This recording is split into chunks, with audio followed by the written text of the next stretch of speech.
Maker Fisker set to go public in a reverse merger with the Apollo blank check company, Spartan Energy acquisition. It's a move similar to the one Nikola made last month. Yes, another big SPAC deal. And here to explain about the company at the center of it is Phil LeBeau, who joins us with that company's CEO. Phil. Thank you, David. Let's bring in Henrik Fisker, the CEO of Fisker Automotive, which is at the heart of this deal. Henrik, how quickly did this deal come together? And give us a sort of a blueprint, if you will, in terms of how quickly you plan to utilize the funds of more than $1 billion that you hope to raise from this IPO. Hi, Phil. Good to see you. Yeah, absolutely. You know, it came together really quickly. We started looking at SPAC deals a couple of months ago. I really feel this is the best way to specifically in the automotive world, because as you know, when you're raising that much capital, it's very hard to do it privately. So I think it's the only way forward. So we were suddenly approached by a lot of SPACs within the last month, probably because of all the excitement in the market. And we really just saw Apollo as being the best for all the stakeholders at Fisker Inc. And we finalized the deal extremely quickly. I have to say Apollo was very fast, very professional. We think it's the perfect partner for us, a very strong financial partner with great relationships all over the world. And we expect after this announcement that we would sort of go live, if you want, sometime in September, October timeframe, if everything goes well.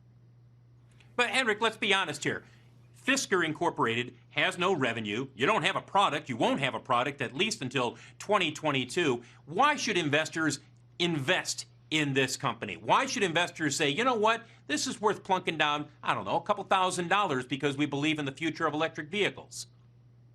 So I think we're doing something completely different than everybody else, and I think that's why we attracted a lot of very prominent investors like BlackRock, et cetera, because they really saw us coming up with a completely different business model. We are rethinking how the automotive industry should really work in the future. I think there's so much inefficiencies. I think the automotive industry is concentrating on the wrong things. We only talk about... Henrik, let me stop you. Give me two inefficiencies. Give me two things you're going to do different than every other automaker, including Tesla. Yeah, we have about 20 million vehicle overcapacity today in the automotive world. It's totally inefficient. There's no reason specifically for a startup to actually build a new manufacturing plant. We're going to outsource manufacturing. Secondly, the pillar of traditional hardware being the number one, we spend too much money, too much time. We have come up with a business model where we can bring vehicles to market in 29 months by sharing hardware with other OEMs, and we are well in plans to do that and finalizing them. Those are two important inefficiencies where today and in the future we'll have to spend a lot more money on software, a lot more money on the consumer itself, the digital experience, and that's where we are putting over our money. Of course, emotional design is important. ESG is very important for us. We have, for instance, a board with 3 women, very diverse board. So I think there's a lot of other areas where we want to concentrate on than traditional automakers do today. And I think we're going to see a revolution in the automotive industry. Henrik, I don't think anybody denies that the future is electric in the automotive industry. Nobody's quite sure, though, if that means 10 years, 15 years, 20 years from now. And let's be honest, the king of the mountain is Tesla. How do you convince people the Ocean, which is the vehicle we were looking at, is every bit as good as a Tesla right now? Because nobody in this auto industry has been able to knock Tesla off that mountain. Well, I don't think you need to knock Tesla off a mountain. I think they've done a terrific job, and they opened up the market to really show that electric vehicles can be desirable and they work even better than gasoline cars. But I think this is a gigantic market, of 80 million vehicles globally in so many different segments. First of all, the Fisker Ocean is not, a crossover hatchback. It's a real good-looking SUV, which is very different from everything you'll see in the market.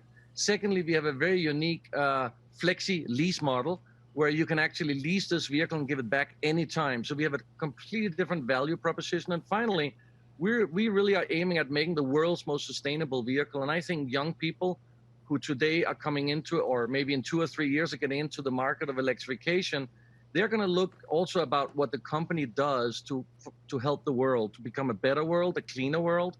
And that's something that our brand stands for. And I think so we have many attributes, I think, where we're differentiated from our competitors. Mr. Fisker, it's David Faber, and listening to you and trying to understand the company, I'm still trying to understand then what would you view as your core competency? Is it the design of the vehicle, or is it this innovative lease program that you're talking about? Again, I guess, what will distinguish you in the marketplace? So think about what us as the Uber of automotive. You know, Uber didn't buy their own fleet. They didn't hire their own drivers. It's a completely different business model, and that's what we're doing in the automotive world.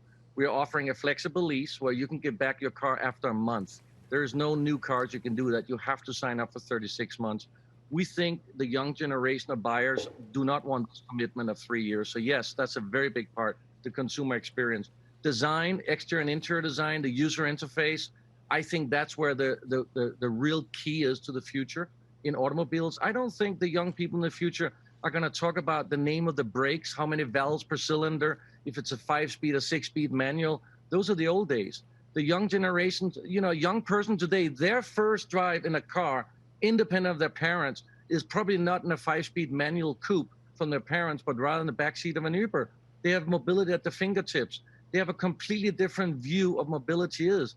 And we got to react to that. And that's why we are different. So our business model is about e-mobility as a service, providing emotional, sustainable vehicles, but it's not about manufacturing, not about a new manufacturing technology. And that's not what this is about. Right. It's about fun.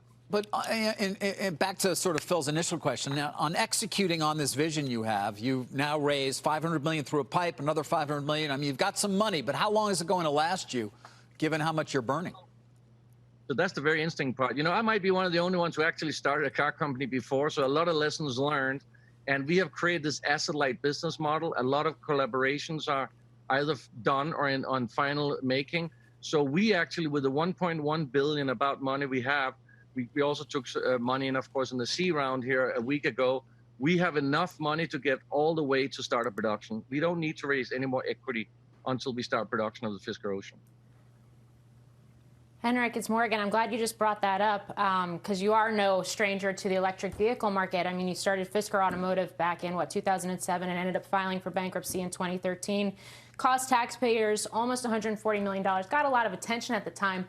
What are some of those lessons learned, and why does now feel different than a couple of years ago to be trying another EV venture again? Yes, I think the lessons learned, forget about how the car industry works today. And, you know, when we started and Tesla started and everybody, or it was really just Fisker and Tesla at the time, the number one goal was to build an electric car. That was the number one. Now, we came out about a year and a half before Tesla. It was probably too early. Our battery supplier went bankrupt. So lessons learned there, don't go with a startup battery supplier. But we had no choice at that time. We were so early out. And today, what I want to look at is what is really the future of mobility? What do people want? What do they desire? What do they care about? And I think that we are seeing a complete change in the consumer habits. And that's really what we are reacting to. And I still believe emotional vehicles is important. Design is my background. And I think we can be definitely the leader in design. I mean, people buy cars emotionally. If you buy a car over $30,000, you're buying it for emotional reasons because you can buy anything for under 30 and move you from A to B. So, you know, it is an emotional purchase. So emotion is a big part of it. And that's definitely one of our strong brand pillars. And so is the sustainability is another brand pillar. But yeah, you know, the auto industry is a tough world, but we have found a way to be to actually use a lot less capital. And one of them is we're definitely not building our own manufacturing plant and wasting a couple of billions on that. Maybe I missed it, but how much will the Ocean cost? We'll start at just under $40,000. We also have a flexible lease where you can lease it for $379 a month with $3,000 down. And like I said, purely flexible, give it back anytime. Full warranty for anybody who leases it. We lease it over 8 years. We own the asset, which is mean a reoccurring revenue over 8 years on the same asset. That's a completely different business model than a one-time sale that the entire industry is living up to today. Henrik, where do you plan to build the Ocean, and do you have a battery supplier yet? Yeah, so we will announce a few of these things over very soon in the near future, here in the next weeks or months. We are still finalizing some of these negotiations, so it's a little too early to announce it, but it will be announced very shortly. So you're asking people right now to invest in this company, even though there's a whole slew of unknowns out there right now. Yeah, I think the investor sees that this is really a totally new business model, which is very viable in the sense that we are cash flow positive already in 2023. I don't know that there's any other business plans from any EV startup car company that's cash flow positive in the first full year of production and deliveries. And that's really what makes us different. We are not here to create these, giant vertical integrated companies. I think that's per se, it's the old days. We have to look at a different future with higher profit margins, more versatility. It's a whole new future. It's different. You can't go with this old business model. It doesn't work. It's too inefficient. Henrik Fisker, the CEO of Fisker, joining us first on CNBC this morning. Henrik, I'm sure we'll be talking with you more. And now that you guys have announced these plans for going public, Carl, this is what I talked about last week, the Nikola effect. You see a lot of interest in this market right now in these pure play electric vehicle companies, and that's what we're seeing here with Fisker. Yeah, that's an understatement, Phil. Thank you so much, our Phil LeBeau. Stocks are up 1% this morning as we reclaim 32.17. Let's get